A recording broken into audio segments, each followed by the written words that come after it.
Está con nosotras Jaime Palomera. ¿Qué tal, Jaime? Bienvenido, ¿cómo estás? Estáis muy bien. Oye, con muchas ganas de que vinieras porque justo te escribí, ¿no? El fin de semana de la manifestación porque me llegó tu libro. Digo, o sea, qué mejor momento para hablar de el secuestro de la vivienda, que además me parece un muy buen título porque después de leer gran parte del libro, que lo estoy ya terminando, la vivienda no es que haya un problema, es que la tienen secuestrada y que, como estamos viendo en los informes que van saliendo poco a poco, cada vez es más hereditario, ¿no? El tema de la vivienda, más que alguien pueda acceder a ella, ¿no? Sí, durante 50 años hubo dos generaciones, nuestros padres y abuelos, que mayoritariamente, con su esfuerzo, pudieron comprarse una casa. Y de hecho esa es la única fuente de riqueza que tiene la mayoría de la gente trabajadora. Tiene eso, tiene una casa en propiedad y es su única forma de riqueza. Los ricos tienen de todo, tienen oro, tienen acciones, tienen todo tipo de propiedades. Si eres una familia trabajadora, lo que tienes como mucho es eso. Pero eso, desde la gran crisis financiera de 2007, empezó a venirse abajo.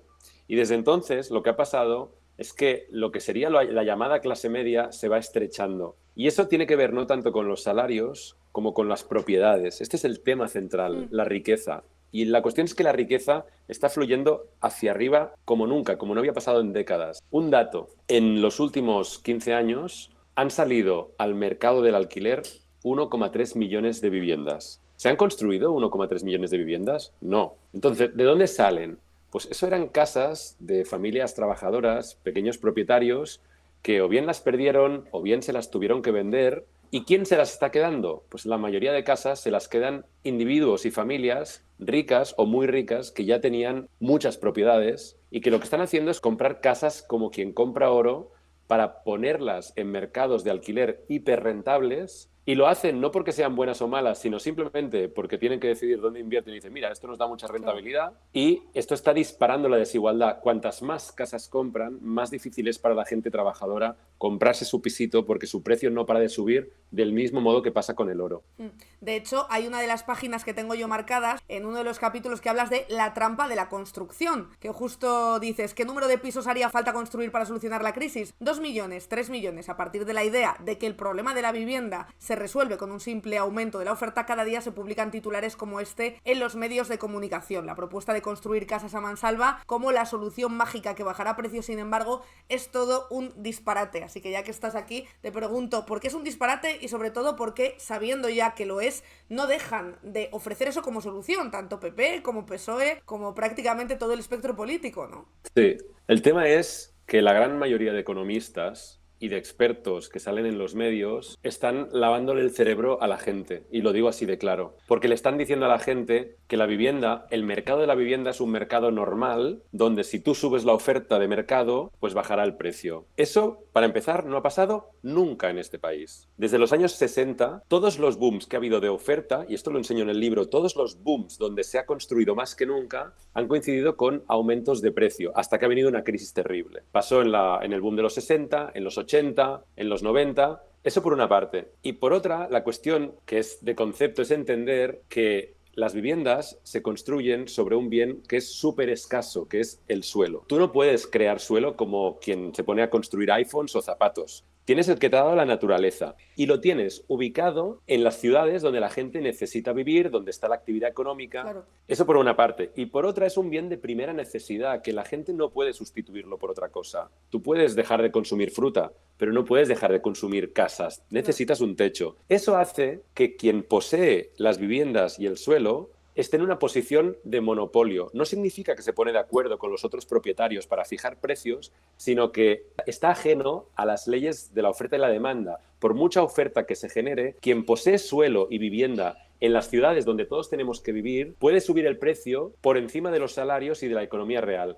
Esto está pasando ahora, pero lleva pasando 2 siglos en todas las ciudades modernas. Es un problema histórico, estructural. Es como el agua, como la energía, son bienes donde es muy difícil generar condiciones de competencia. Y eso hace que quien los controla tiene una posición de poder y puede subir el precio por encima de la economía real. ¿Y cuál es la solución, no? Que es lo que nos preguntamos todos. De hecho, tú tienes hay un capítulo, ¿no? Al final justo del libro, como en la segunda parte, que hablas de que sí que hay solución para la vivienda. Y hablas de muchas cosas, entre otras el modelo de Viena, que si quieres nos lo puedes explicar ahora. Pero también te quería preguntar porque la manifestación estatal por el derecho a la vivienda vivienda vimos diferentes proclamas, ¿no? Se hablaba de expropiar a los fondos buitre los pisos, se hablaba de huelga de alquileres.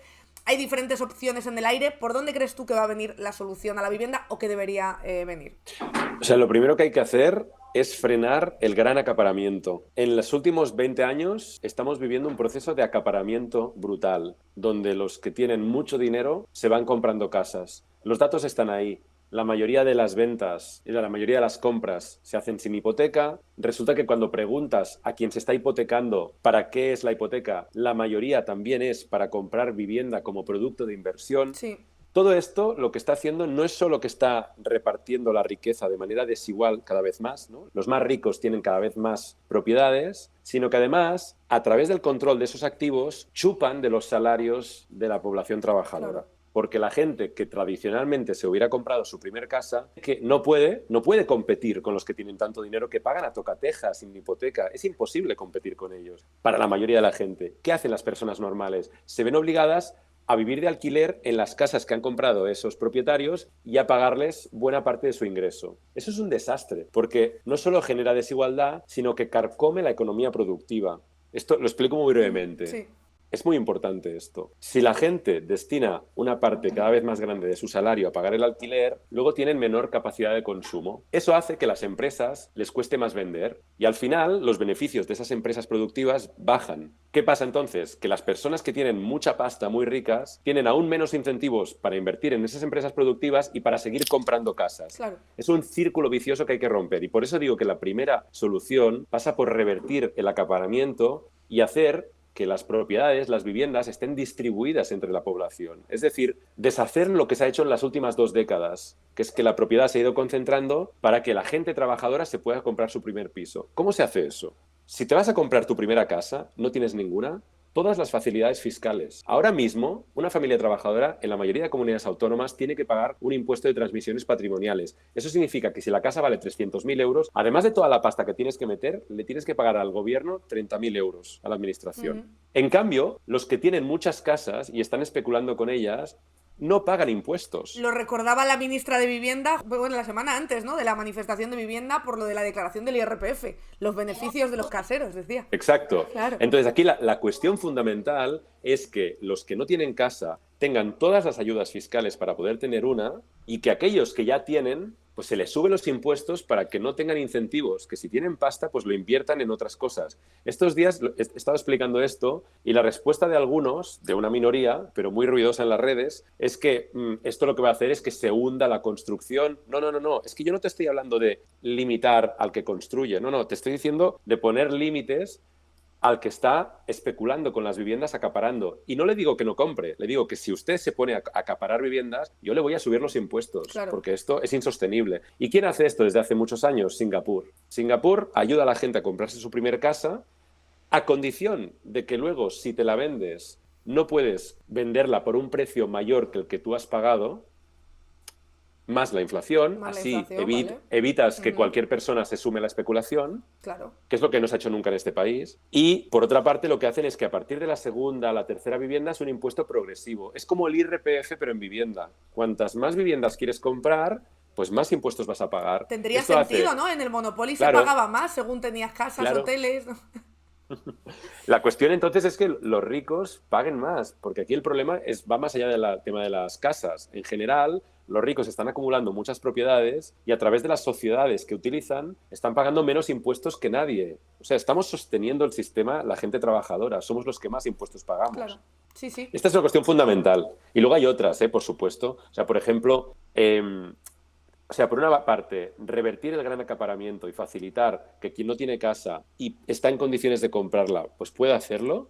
Y por otra parte, asegurarse de que se va creando un sistema regulado, que todas las medidas del gobierno, de la administración, sirvan para que las viviendas que ahora están en un mercado desregulado, donde el precio sube, cada vez hay que destinar más salario a pagar la vivienda, pues no pueda subir a ese ritmo, claro, tanto para la compra como para el alquiler. Esto, fíjate, que no es simplemente la solución de lo que se dice siempre, hay que construir un gran sistema de vivienda pública. No, mire, señor, o sea, construir el sistema de vivienda pública que me está diciendo usted de 1 millón de viviendas va a costar 100 años. Claro. En el mejor de los casos. Porque el gobierno, el Estado, tiene muchos menos recursos de los que se cree. El sector público está descapitalizado, igual que las familias trabajadoras. Quien tiene más pasta son los ricos, el sector privado, los ricos. Entonces, lo que hay que hacer es, sí, crear un sistema público, pero al mismo tiempo tienes que intervenir en el mercado. Y eso lo haces logrando que las viviendas vayan pasando a un sistema regulado, que no tiene que ser público. Pero, por ejemplo, lo que te decía, si tú le das ayuda a los jóvenes para comprar, pues ok, pero yo te doy esa ayuda, pero tú nunca podrás empezar a especular con esa vivienda y venderla pues a un precio mucho mayor del que tú pagaste. Claro. Y después de haber escrito este libro y también del año que llevamos, ¿no? Donde claramente la vivienda ha estado en el centro y por fin se habla abiertamente de las dificultades que tenemos la mayoría de la población para pagar el alquiler de nuestra vivienda o para acceder a una vivienda en el caso de que la quieras comprar, pues yo qué sé, para hacer tu vida, para instalarte en un barrio, para lo que tú quieras. ¿Crees que hay esperanza en estos momentos? ¿Todavía la mantienes o no? Totalmente, pero Marina, es que el tema es que no tenemos alternativa. Claro.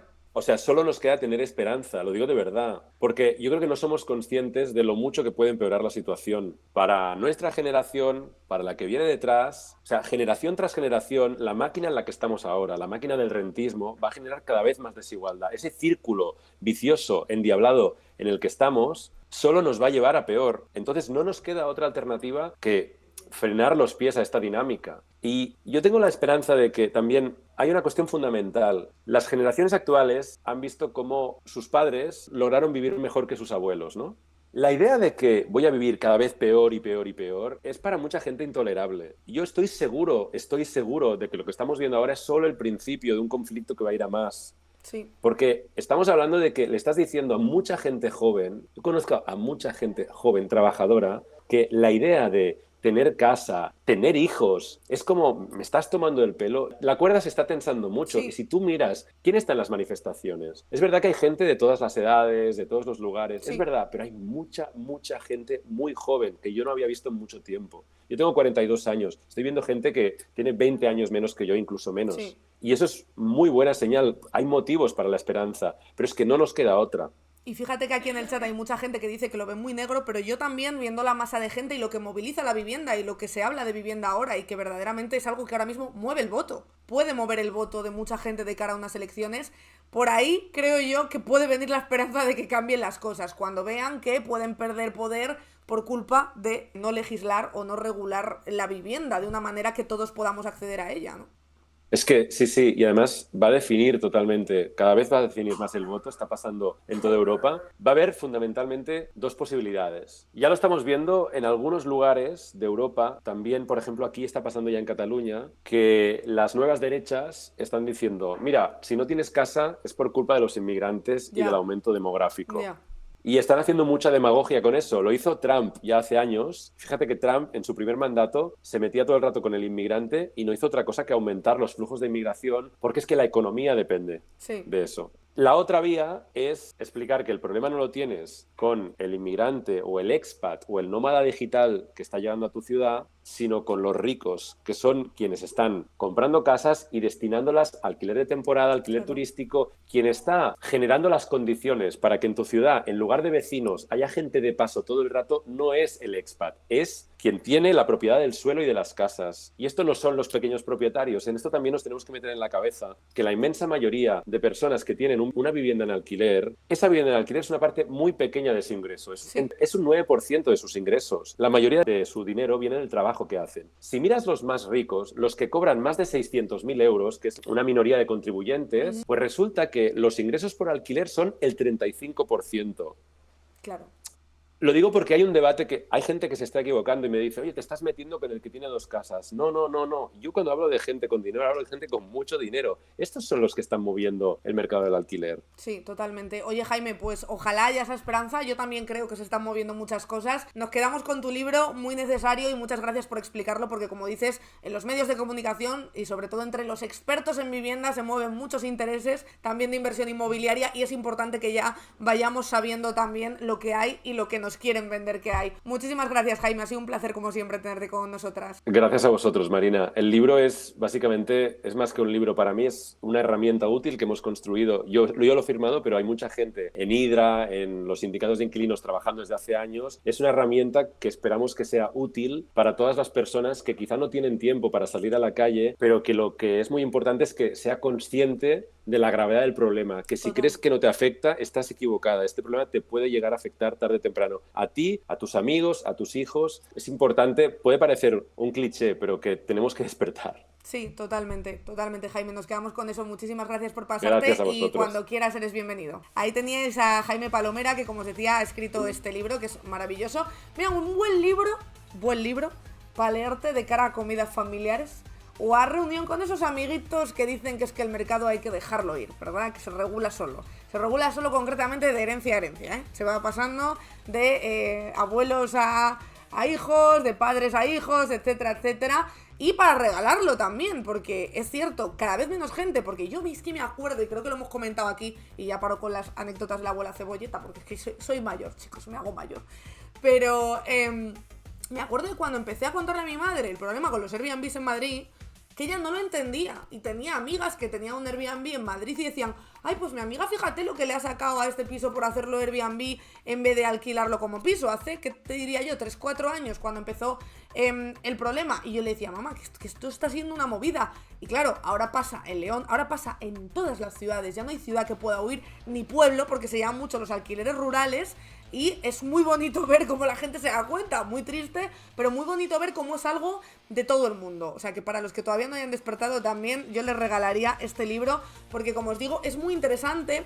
Está visto desde la perspectiva de que hay una solución, de que es que se pueden aplicar soluciones. Se habla del problema, se desmiente todo esto que tiene que ver, como os digo del mercado, de por qué subir la construcción no funciona, de por qué no quieren bajar el precio, por qué no va a bajar el precio porque baje, digamos, la demanda de a pie, porque la demanda que sigue subiendo es la de los ricos que compran pisos para cada vez ponernos lo más caro. La mani fue el domingo, pero es que mirad la noticia que ha salido hoy y luego veremos otra, porque España fue el segundo país de la eurozona donde más se encareció la vivienda el año pasado. Los precios subieron un 11,4% solo durante 2024, solo 2 décimas menos que en Portugal, según los últimos datos de Eurostat. En Portugal, por cierto, que cuando fui yo el año pasado ya estaban haciendo manifestaciones masivas por la vivienda. Como decimos, aparte de esto, también os he traído otra para enfadarnos, la casa más cara de España, en Málaga, donde la mayor parte de gente de allí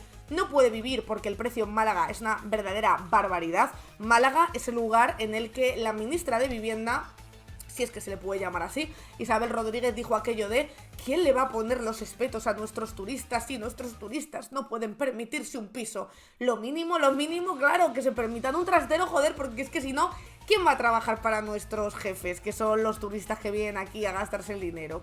Entonces, esta es la casa más cara de Málaga, fíjate cuántas habitaciones para ser ocupas, podríamos ir todos. Villa Belagio tiene 5.507 metros cuadrados. Metro, ha puesto el redactor de la SER porque se ha puesto nervioso ya redactando esta noticia. Y cuenta con vistas panorámicas al Mediterráneo, 13 suites, spa, salón de peluquería, cine, bolera y garaje para 42 coches. O sea que yo creo que fíjate, mira, yo aquí ya puedo sacar 5 habitaciones. Aquí, yo por ir dando ideas, por ir dando ideas cuando nos decidamos a expropiar, yo iría haciendo... En Madrid se les da muy bien hacer pisos como el Horto y sacar habitaciones de donde no las hay. Yo creo que puedes llevar a un casero allí y esto, mínimo, te da para que vivamos allí 1000 personas. Spanish Revolution.